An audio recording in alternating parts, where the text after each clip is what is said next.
Hello વિદ્યાર્થી મિત્રો, good morning.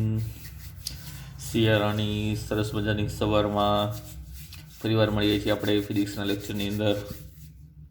અને આજે આપણે ચર્ચા કરીશું ચેપ્ટરની અંદર દબાણ પછીની એક મહત્વની રાશિ જેનું નામ છે ઘનતા.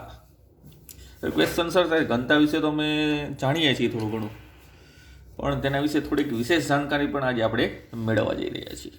તો જોઈએ મિત્રો આપણો ટોપિક આજનો ઘનતા, એટલે કે ડેન્સિટી નહીં, ડેન્સિટી. ઓકે. વ્યાખ્યા અને સૂત્ર તો તેનું એકદમ સરસ મજાનું છે, સિમ્પલ. આપણે જાણીએ છીએ કે ભાઈ ઘનતા બરાબર શું થાય? ઘનતા બરાબર બોલો મિત્રો. સર, ઘનતા બરાબર દળના છેદમાં કદ થાય. ઘનતાને જનરલી આપણે રો વડે દર્શાવીએ છીએ, દળને એમ વડે દર્શાવીએ છીએ, અને કદ એટલે શું થાય? વી. તો આ થઈ ગયું સરસ મજાનું સિમ્પલ અને શોર્ટ અને સ્વીટ સૂત્ર ઘનતાનું. ટચકુડું, નાનકડું એવું.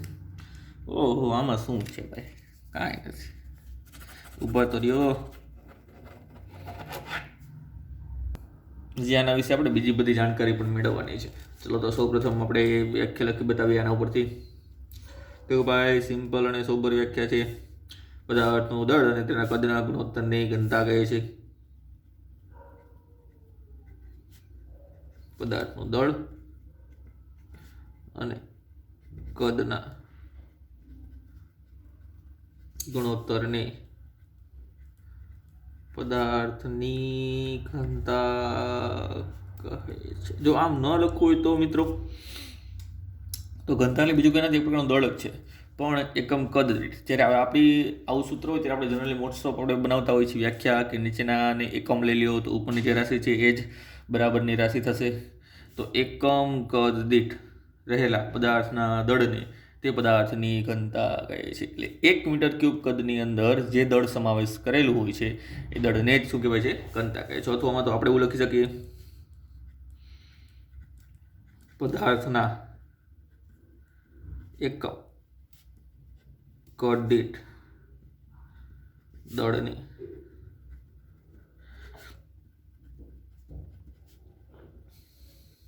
પદાર્થની ઘનતા કે જે આ સિમ્પલ વ્યાખ્યા છે મિત્રો તેની.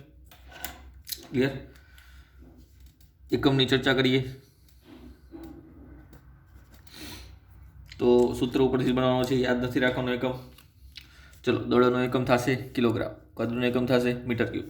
તો એસઆઈ એકમ, ફર્સ્ટ વન એસઆઈ એકમ લખી દઈએ. એ થશે મિત્રો કેજી પ્રતિ મીટર ક્યુબ. શું થશે? કેજી પ્રતિ મીટર ક્યુબ.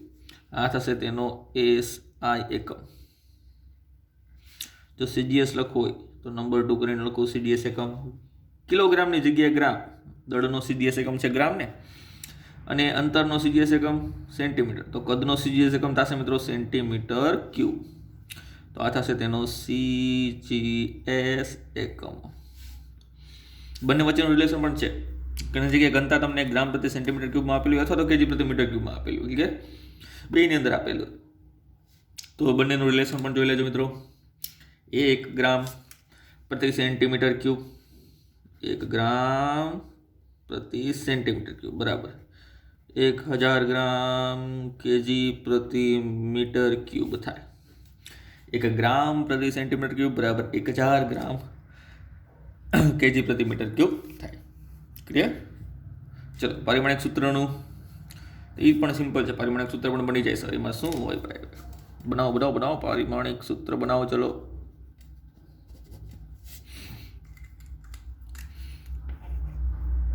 ઉપર છે દળ. દળનું પરિમાણિક સૂત્ર થાય m0. પછી એલ, કદ એલ ક્યુબ, એકમ છે ને મીટર ક્યુબ એટલે એલ ક્યુબ, પણ ઉપર જાય એટલે minus m1 L minus cube. સમય તો નથી એટલે t0. આ થયું તેનું પરિમાણિક સૂત્ર મિત્રો, m1 L minus 3 t0. Clear? હવે આના વિશે એક વિશેષ વ્યાખ્યામાં આવે છે મિત્રો તમારી પાસે વિશિષ્ટ ઘનતા. શું આવે છે?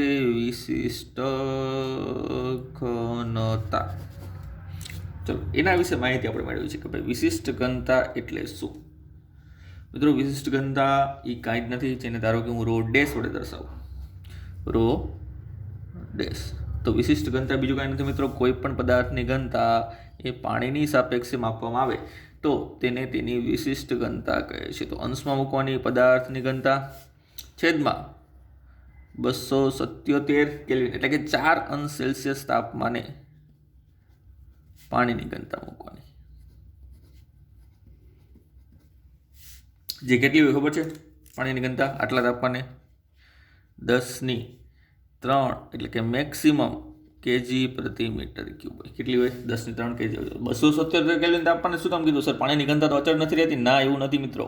તાપમાન અનુસાર પદાર્થની ઘનતા એટલે કે પાણીની ઘનતામાં ફેરફાર થાય છે, પરંતુ અહીંયા મેક્સિમમ ઘનતા તમને જે છે એ 77 કેલ્વિન 277 કેલ્વિન તાપમાન એટલે કે 4 અંશ સેલ્સિયસ તાપમાને જોવા મળે છે.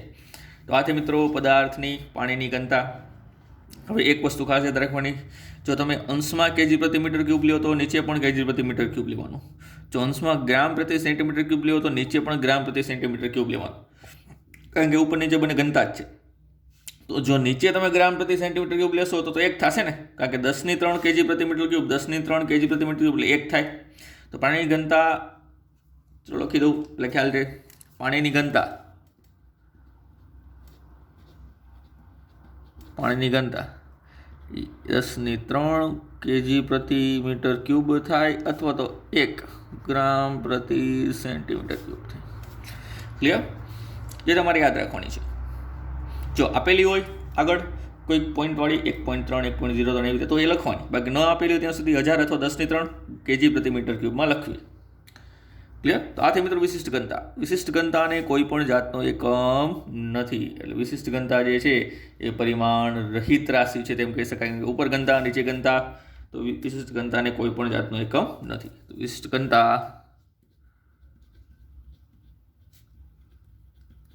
ઘનતા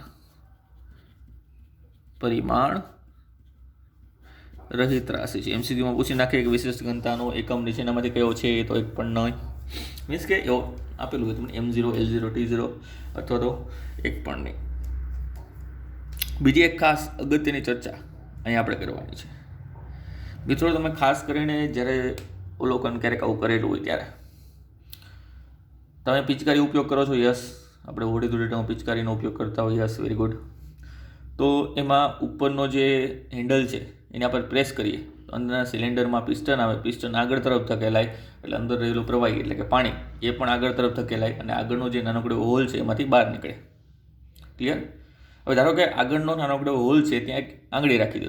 તમે આંગળી ફિટ કરી દીધી, આંગળી રાખી દીધી આપણે. પછી અહીંથી તમે પ્રેસ કરો. ક્લિયર? તો આ હેન્ડલ જે છે એ માઇનોર એવું થોડુંક આગળ જશે, પછી આગળ જતું અટકી જશે, પછી આગળ જશે નહીં. ક્લિયર? કેમ તો અંદર શું ભરેલું છે? તરલ ભરેલું છે. ક્યાંથી જાય આગળ? નથી જતું એ આપણને ખબર જ છે. ક્લિયર? પણ એ શું કામ નથી જતું? તો કે પ્રવાહી જે છે મિત્રો એ પ્રવાહી અદબનીય છે. ક્લિયર? એ દબાણ અનુભવી શકતું નથી બહુ વધારે. માઇનોર એવું ઘનતામાં ફેરફાર થાય, પણ માઇનોર એવો ફેરફાર થાય. જ્યારે એની જગ્યાએ અંદર વાયુ ભરેલો હોય તમે આંગળી રાખી દો તો મેક્સિમમ અંદર જતું રહે. એટલે કે પહેલાં દ્રવ્ય આટલામાં પથરાયેલું હોય, પછી વાયુ પદાર્થ હોય તો તમે અંદર મોકલતા જાઓ પિસ્ટન અહીંયા સુધી પહોંચી જાય. તો ઘનતા ખૂબ જ વધી જાય. અહીં ઘનતા ખૂબ ઓછી હોય, ઘનતા વધી જાય. ક્લિયર?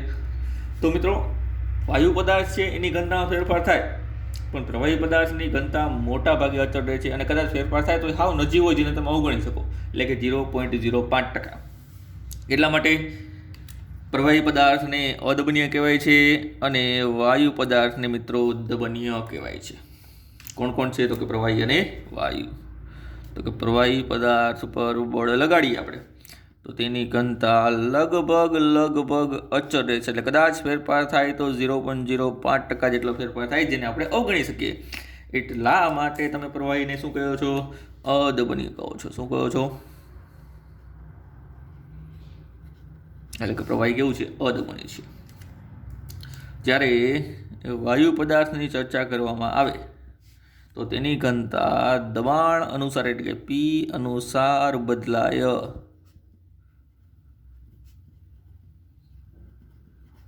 એટલા માટે વાયુ પદાર્થને શું કહેવાય છે મિત્રો? દબનીય કહેવાય છે. શું કહેવાય છે? દબનીય. ક્લિયર? આ બંને પોઈન્ટ યાદ રાખો મિત્રો. પ્રવાહી અદબનીય છે, વાયુ દબનીય છે. એક્ઝામ્પલ સાથે આપણે ચર્ચા કરી ઘનતા. ક્લિયર? તો આ બે મહત્વની રાશિ છે મિત્રો. તમારે જો સ્ટેટિક્સની ચર્ચા કરવી હોય, ફ્લુઇડ સ્ટેટિક્સની, તો આ બે મહત્વની રાશિનો તમારે અભ્યાસ કરવો જરૂરી છે, ખાસ જરૂરી છે. ક્લિયર? ઓકે, ચલો ત્યારબાદ આપણે ચર્ચા કરીએ મિત્રો નેક્સ્ટ દબાણને પ્રસરણના અનુલક્ષીને એક નિયમની, જે પાસ્કલ નામના વૈજ્ઞાનિકે ચર્ચા કરેલી હતી. એટલા માટે એ નિયમ જે છે એ પાસ્કલના નિયમ તરીકે ઓળખવામાં આવે છે. તો ચર્ચા કરીએ મિત્રો હવે એની પાસ્કલનો નિયમ. પાસ્કલનો નિયમ મિત્રો એવું કહેવા માંગે છે કે જ્યારે કોઈ પદાર્થને તમે તરલમાં ડુબાડો છો ત્યારે એ પદાર્થ પર બધી જ બાજુ સપાટીને લંબરૂપે લાગતું બળ તરલ દ્વારા સમાન હોય છે. એટલે નેટ ફોર્સ શૂન્ય થાય અને એની અનુરૂપ જે દબાણ છે એ પણ કેવું મળે? સમાન મળે. એટલે કે કોઈ પણ પદાર્થ જ્યારે તરલમાં ડૂબે છે ત્યારે સમાન દબાણ બધી બાજુએથી અનુભવતો હોવાથી એ માત્ર ગુરુત્વાકર્ષણની અસર હેઠળ અધો દિશામાં જ ગતિ કરે છે. હા, પછી વહેતું તરલ હોય, એટલે કે ઝરણામાં જો કોઈ આપણે પદાર્થને ડૂબાડીએ, પદાર્થને કોઈ અંદર ડૂબાડીએ તો ઝરણું જે તરફ ગતિ કરતું હોય એ બાજુ બળ લાગે. ક્લિયર? પણ એ તો ગતિમાન છે. આપણે સ્થિર તરલની વાત કરવાની છે. સ્થિર તરલમાં કોઈ પણ સિમ્પલ વસ્તુ છે, ઘરે પાણીની ડોલ ભરેલી હોય તો એક 5 રૂપિયાનો સિક્કો અંદર નાખો તો એ જમણી બાજુ જાય? ના. ડાબી બાજુ જાય? ના. ઉપર નીચે આવે? ના. માત્ર નીચે જ જાય અધો દિશામાં. કેમ? તો કે ગુરુત્વાકર્ષણ બળ છે એટલા માટે. ક્લિયર?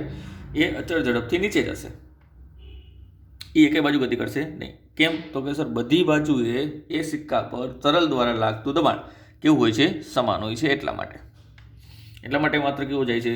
નીચેની તરફ જાય છે. તો આ જ અવલોકનને પાસ્કલ નામના વૈજ્ઞાનિકે સાબિત કરીને બતાવેલું હતું. જો અહીં આપણે નિયમ પણ જોવાનો છે અને એ નિયમની સાબિતી પણ અહીં આપણે જોવાની છે. તો જોઈએ પહેલાં સૌપ્રથમ પાસ્કલનો નિયમ લખું છું મિત્રો. પાસ્કલનો નિયમ શું કહેવા માંગે છે?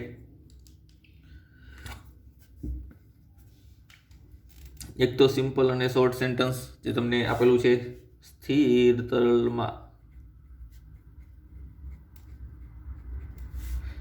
તરલમાં દરેક બિંદુએ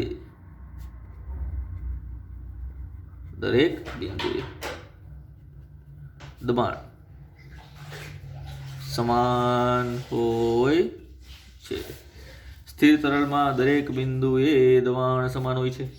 અથવા જો આમ ન લખવું તો તમે જો ગુરુત્વાકર્ષણની અસરને કાઢી નાખો. ધારો કે આ એક સરસ મજાની ડોલ છે, આમાં કોઈ પથ્થર ડૂબી ગયો, જો ગુરુત્વાકર્ષણ અસર ન હોય, mg જેટલું બળ નીચેની દિશામાં ન લાગતું હોય, તો એ તરલની અંદર એ પદાર્થ સ્થિર અવસ્થા પ્રાપ્ત કરશે.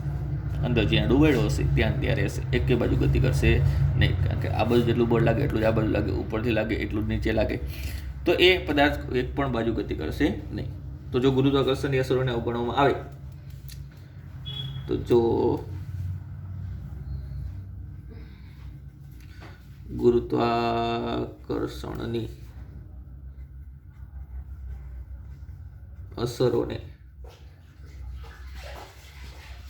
અવગણવામાં આવે તો સંતુલન અવસ્થામાં રહેલા, હવે પદાર્થ સંતુલન અને તરલ સંતુલન અવસ્થામાં હશે, સંતુલન અવસ્થામાં રહેલા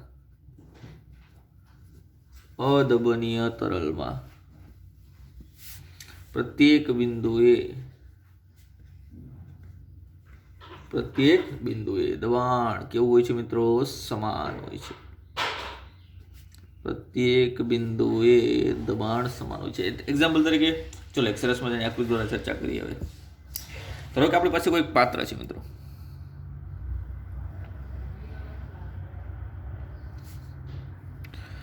આ છે એક સરસ મજાનું પાત્ર. શું છે? પાત્ર.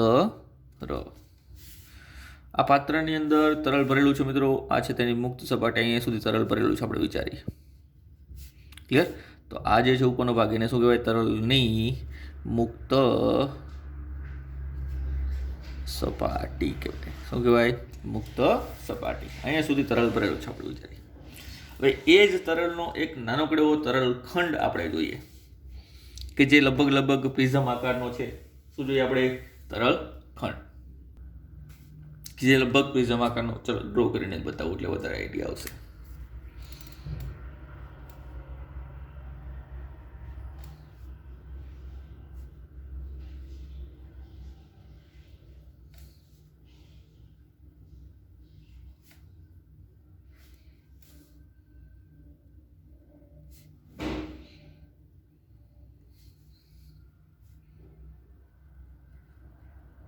ચલો આવો એક તરલ ખંડ વિચારીએ. ત્રિપરિમાણમાં દોરવું હોય કમ્પ્લીટલી તો આ રીતે ડ્રો કરી શકાય. ક્લિયર? એક પ્રિઝમ આકારનો એક તરલ ખંડ વિચારો. તરલ ખંડ એટલે શું? તો કે પાણી ભરેલું છે તો પાણીનો નાનકડો ભાગ વિચારો, જેમાં ખાલી હું આગળની સાઈડના નામ આપું છું મિત્રો. ધારો કે આ પોઈન્ટ છે બિંદુ એ, આ પોઈન્ટ છે બિંદુ બી અને આ પોઈન્ટ છે બિંદુ સી. અને આપણે આ તરલખંડ પર લાગતા બળોની જો ચર્ચા કરીએ તો આગળની જે સપાટી છે, આગળનો ભાગ, એના ઉપર જેટલું બળ લાગશે એટલું જ બળ પાછળની સપાટી ઉપર લાગશે, કારણ કે બંનેનું ક્ષેત્રફળ સમાન છે. એટલે તરલ આગળ પાછળ જવાની ટ્રાય કરશે નહીં. તો ક્વેશ્ચન સર ઉપર નીચે ડાબી બાજુ અથવા ક્રોસમાં જવાની ટ્રાય કરશે. તો ચલો એના બધી જ સપાટી જે છે, મુખ્યત્વે 3 સપાટી છે. કઈ કઈ સપાટી? તો કે ભાઈ એક આ અને ટીચુક. આ મુખ્યત્વે 3 સપાટી છે. એ 3 સપાટીને લંબરૂપે લાગતા બળોની ચર્ચા કરી લ્યો. એનું ક્ષેત્રફળ જો તમને આપી દેવામાં આવે તો તેના પર લાગતા દબાણ વિશે તમને ખ્યાલ આવી જાય. તો અહીંયા વિચારીએ આપણે. ધારો કે આ સપાટી ઉપર સપાટીને લંબરૂપે લાગતું બળ તરલ દ્વારા F1 છે. આ સપાટી પર સપાટીને લંબરૂપે લાગતું બળ તરલ દ્વારા F2 છે. અને આ સપાટી પર તરલ દ્વારા સપાટીને લંબરૂપે લાગતું બળ F3 છે. F3, F2 અને આ છે F1. ક્લિયર? ચલો તો કઈ વાત કરેલી છે મિત્રો? બેઝિક વસ્તુ આપણે લખીએ. હવે આકૃતિમાં દર્શાવ્યા મુજબ કોઈ પાત્રમાં રહેલા સ્થિર તરલનો પ્રિઝમ આકારનો તરલખંડ વિચારો અને એ તરલખંડ પર સપાટીને લંબરૂપે લાગતા બળ દર્શાવેલા છે. ક્લિયર? પણ એ બધી ખાસ ચલો લખી જ દઈએ. વાર શું લાગે એમાં?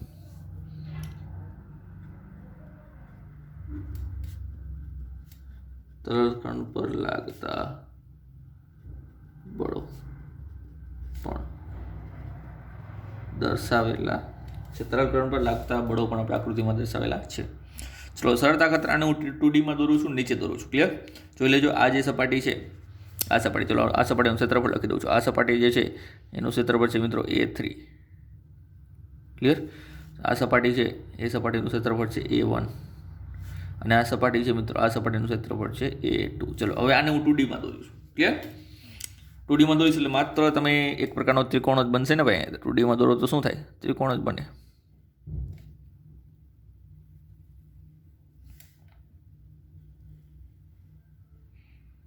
ચલો 2 ડાયમેન્શનમાં બળો દર્શાવી દો પહેલાં. અને પોઈન્ટ કયા કયા હતા? તો કે બિંદુ A, B અને C હતા. દર્શાવી દો પહેલાં. બિંદુ A, આ બિંદુ B અને બિંદુ C. ક્લિયર? ચલો તો બધી બાજુ હવે લાગતા બળો. તો કે અહીંયા આ જે આખો ભાગ હતો, આ ભાગ અહીંયા સપાટીને લંબરૂપે લાગતું બળ હતું મિત્રો F1. કયું હતું? F1. અહીંયા સપાટીને લંબરૂપે ઉપરની તરફ લાગતું બળ હતું મિત્રો F2. કયું હતું? F2. અને એવી જ રીતે સેમ અહીંયા સપાટીને લંબરૂપે લાગતું બળ, જેને સેજ ઉપર હું દર્શાવું, સેજ ઉપર, એ સપાટીને લંબરૂપે લાગતું બળ હતું મિત્રો F3. શું હતું? F3. આ 3 બળો સપાટીને લંબરૂપે લાગે છે. ત્યારબાદ દબાણ જો તમારે માપવું હોય તો દબાણની અંદર બળ સાથે એક ક્ષેત્રફળ પણ આવે છે. ક્લિયર? ક્ષેત્રફળ સદિશ રાશિ છે, એ તમને લાસ્ટ ટાઈમ પણ કીધું હતું અને ફરી વાર કહું છું. ક્ષેત્રફળ કેવી રાશિ છે મિત્રો? સદિશ રાશિ છે. ક્ષેત્રફળ સદિશ રાશિ હોય તો એની દિશા કઈ બાજુ હોય? તો કોઈ પણ સપાટીના ક્ષેત્રફળ સદિશની દિશા એ સપાટીની લંબરૂપે બહાર નીકળતી દિશામાં હોય. એટલે તમે આ સપાટીની ચર્ચા કરો તો આનું ક્ષેત્રફળ આમ સપાટીની લંબરૂપે બહાર તરફ નીકળે. ક્લિયર? એટલે તમારી બાજુ આવશે. એવી જ રીતે થેડીની આ સપાટીની ચર્ચા કરીએ તો આ સપાટીનું ક્ષેત્રફળ સદિશ કઈ બાજુ મળે? તો કે આ સપાટીનું ક્ષેત્રફળ સદિશ આમ મળે સર, સપાટીની લંબરૂપે બહાર નીકળતી દિશામાં. એટલે જેમ જેમ સપાટી ફરતી જશે એમ ક્ષેત્રફળ સદિશ પણ સપાટીની લંબરૂપે જ રહેતો જશે અને ફરતો જશે. ક્લિયર? કોઈ પણ બાજુ હોય તો મિત્રો આ જે સપાટી છે એ સપાટીને ક્ષેત્રફળ સદિશ દોરવું હોય તો ભાઈ એનો ક્ષેત્રફળ સદિશ સપાટીને લંબરૂપે બહાર નીકળતી દિશામાં, તો આ સપાટીને લંબરૂપે 90ના ખૂણે અને બહાર નીકળતી દિશામાં એ થશે એ સપાટીનું ક્ષેત્રફળ A1. સદિશ રાશિ એટલે માથે તીર તો મૂકવું જ પડે.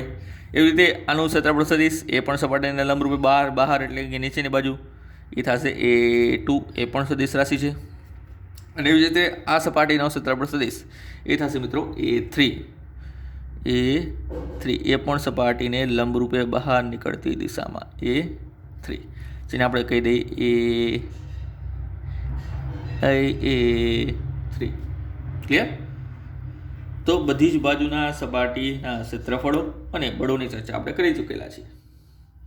હવે શું કરીશું આપણે? તો કે આ જે છે ને એક્સ અક્ષમાં છે, આ માઇનસ એક્સ અક્ષમાં છે, આ વાય અક્ષમાં છે, આ માઇનસ વાય અક્ષમાં છે, પણ આ કંઈક અલગ જ અક્ષમાં છે. એક્સ વાય સમતલમાં છે એવું કહેવાય. જો તમે આને એક્સ અને વાય અક્ષ કન્સિડર કરો કે ભાઈ આ એક્સ અક્ષ છે, આ વાય અક્ષ છે, તો આ જે છે આ બંને એક્સ વાય અક્ષમાં ફોલો થાય છે, પણ આ નથી ફોલો થતું. આ ફોલો નથી થતું તો એના માટે હું તેના ઘટકો પાડીશ. ચલો કઈ રીતે? તો કે ધારો કે મિત્રો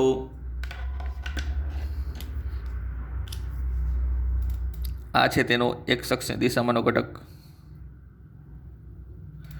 અને આ છે તેનો વાય અક્ષની દિશામાંનો ઘટક. ચલો થઈ ગયા બે ઘટકો.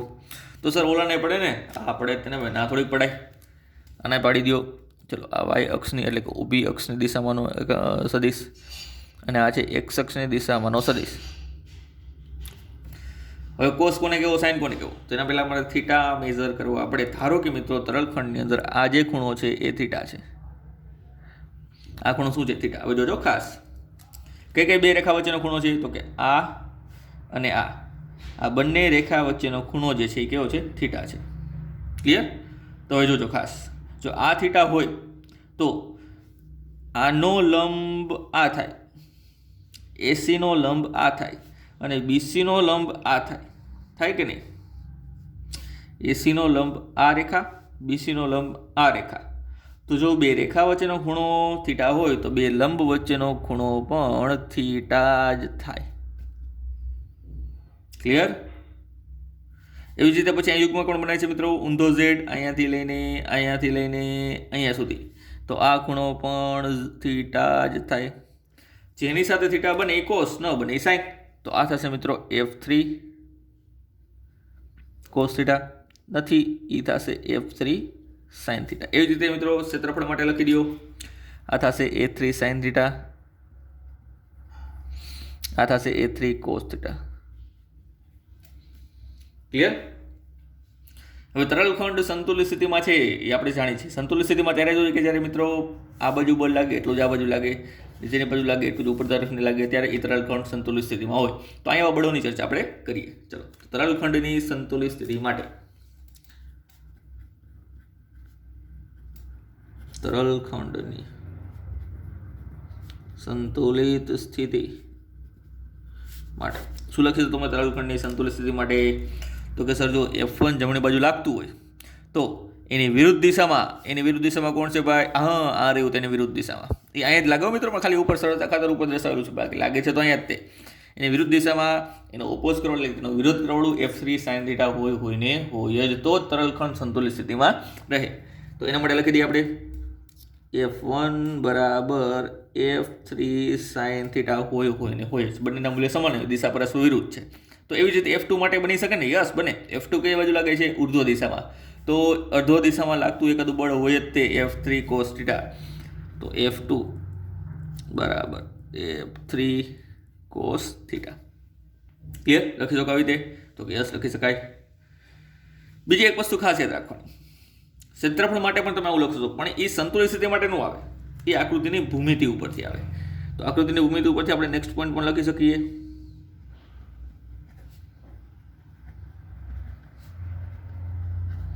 એ સમજવાનું છે ખાસ મિત્રો, જો સમજાવું છું, સમજો ખાસ. આ જે છે એસી, આ એનું ક્ષેત્રફળ સદિશ છે ને A3, એસીનો ક્ષેત્રફળ સદિશ A3. તો એસીના બે ઘટકો કયા કહેવાય સદિશ રૂપે દોરવામાં આવે? તો એસીના બે ઘટકો AB અને BC કહેવાય કે નહીં? A3ના એસીના બે ઘટક કયા કહેવાય? AB અને BC. જો સદિશ રૂપે વિચારીએ તો એ આપણને ખબર છે. ક્લિયર? એસી આ બાજુ હોય, ધારો કે AC સદિશ કોઈ આ રીતે દોરેલો છે અથવા CA, તો એના બે ઘટકો આમ પડે ને ભાઈ, એક ઘટક આ બાજુ અને બીજો ઘટક અહીંયા, તો એની જગ્યાએ હું અહીંયા દોરું તો આ થઈ ગયું ને ABC. એસીના બે ઘટકો AB અને BC. તો મિત્રો એસી જે છે એ AB અને BC દ્વારા બનતું હોય. ક્લિયર? તો A3ના બે ઘટકો પડ્યા છે ને, A3ના બે ઘટકો A3 sin θ અને A3 cos θ. તો A3 sin θનું મૂલ્ય, A3 sin θનું મૂલ્ય એ A1 જેટલું જ હોય, કારણ કે તમે આ સપાટીનો ઘટક પાડો, લંબ ઘટક, તો એક ઘટક આ થાય અને આ ઘટકનું ક્ષેત્રફળ A3 sin θ આમ તમે કાઢી શકો, એટલે સપાટીને લંબ બહાર નીકળતી દિશામાં. ક્લિયર? તો જે ABના મૂલ્ય જેટલું જ તમને મળશે. એટલે અહીંયા A1 અને A1 અને A3 sin θ બંને સરખા હોય. એવી રીતે આનો બીજો ઘટક વિચારો BC મિત્રો. તો BCનું ક્ષેત્રફળ સદિશ નીચેની બાજુ છે, એ આનો પણ ઘટક બને છે, તો એનું ઉપરની બાજુ પણ મળે. એટલે BCનો લંબ રૂપે ક્ષેત્રફળ ઉપરની બાજુ, એટલે A2 અને A3 cos θ એ પણ કેવા મળે? સમાન મળે. બસ આપણે ખાલી આટલી જ વસ્તુઓ કરવાની છે. ડન? તો હવે બાંધી લઈ કે ધારો કે ભાઈ આ સપાટી ઉપર લાગતું દબાણ P1 છે, અહીંયા સપાટી પર લંબરૂપે લાગતું દબાણ P2 છે અને અહીંયા ઉદ્ભવતું દબાણ P3 છે. તો P1, P2 અને P3ના સૂત્રો બનાવો. ચલો તો લખીએ મિત્રો આકૃતિ પરથી. આકૃતિ પરથી દબાણ કયા કયા દબાણ? P1, P2 અને P3. ચલો ત્રણના સૂત્ર બનાવવાના છે. તો P1 અને P2 અને P3ની ચર્ચા આપણે અહીંયા કરી દીધી છે. જો P1 હોય તો F1 A1 આવે, P2 હોય તો F2 A2, P3 હોય તો F3 A3. ચલો જીકી દો. P1 બરાબર બળ ભાગ્યા ક્ષેત્રફળ, P2 બરાબર પણ બળ ભાગ્યા ક્ષેત્રફળ. આને થોડીક ના પડે, આને લખવું જ પડે બળ ભાગ્યા ક્ષેત્રફળ. પરંતુ આપણે જાણીએ છીએ મિત્રો, જો આપણે જાણીએ છીએ ત્યાં સુધી કે ભાઈ F1 બરાબર F3 sin θ હોય, તો F1 ની જગ્યાએ લખી દઈએ આપણે F3 sin θ છેદમાં A1 ની જગ્યાએ A3 sin θ, તો અહીંયા આવશે A3 sin θ. એ રીતે F2 બરાબર છે F3 cos θ, F2 બરાબર છે મિત્રો F3 cos θ. અને એવી રીતે A2 બરાબર છે A3 cos θ, A3 cos θ. ચલો અહીંયા તો કંઈ લખવાનું રહેતું નથી, અહીંયા F3/A3 એમ નામ રાખો. ચલો આનું મૂકી દો, આનું કાંઈ જ કામ નથી. હવે સાઇન કેન્સલ, કોસ કેન્સલ, તો અહીંયા વધ્યું F3/A3, અહીંયા વધ્યું F3/A3 અને અહીંયા તો વધેલું જ હતું F3/A3. તો આ ત્રણેયનો મિનિંગ શું નીકળે છે મિત્રો? આ ત્રણેય સમીકરણનો મિનિંગ શું નીકળે છે? તો કે જે P1નું મૂલ્ય છે એટલું જ P2નું મૂલ્ય છે ને એટલું જ P3નું મૂલ્ય છે. એનો મતલબ એવો થયો ને કે દરેક બિંદુએ આ બાજુ દરેક બિંદુએ તરલ પર ઉદ્ભવતું દબાણ કેવું હોય છે? સમાન હોય છે. તો માટે આવું લખી શકીએ આના ઉપરથી.